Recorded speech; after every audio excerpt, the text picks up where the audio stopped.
mapraning mga baluktot na landas ay aking haharapin. Basta't andiyan ka lang gabay, handa sa amin tumingin sa aking paglusong sa buhay na ginagalawan. Hindi mo kami iniwan, iyo kami ginagabayan. Mga kasalanan na hindi ko maiwasan, kabiguan ko sa buhay na andyan pasan-pasan.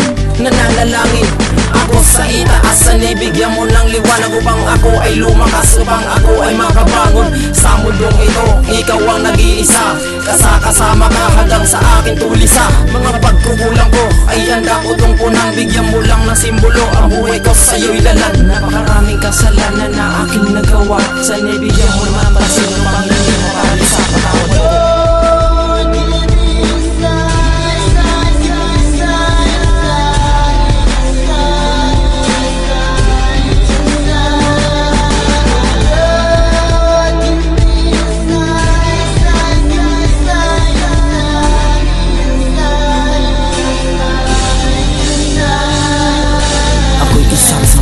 Katulad rin nila na humingi ng gabay at ng sarili ay maiba at maiwas sa kapahamakan at ang gulo ay maiwasan at ang galit at puot ay tuluyan ko na makalimutan. Sige lang aking hiling, isang kumpas mula sa'yo nang tuluyan nang mabago ang ikot ng mundo ko. Sa paggawa na katarantado ang gusto ko nang mahinto, nang mababasan na kasalanan at ang biso ay mahinto. At dumating na ang gabay na ipinadala sa akin, lubos akong nagpapasalamat dahil natugon aking hiling. Sapagkat wala na ng iba akong dinarasal, nabigyan ako ng gabay na sa akin magmamahal. Sa paglisan sa mundo na sobrang dami ng tarantado, akala ko mananahimik ng buhay na ginagalawan ko, ngunit hindi pala kaibigan, dyan ako nagkamali. Meron pala akong gabay na sa likod ko lang palagi.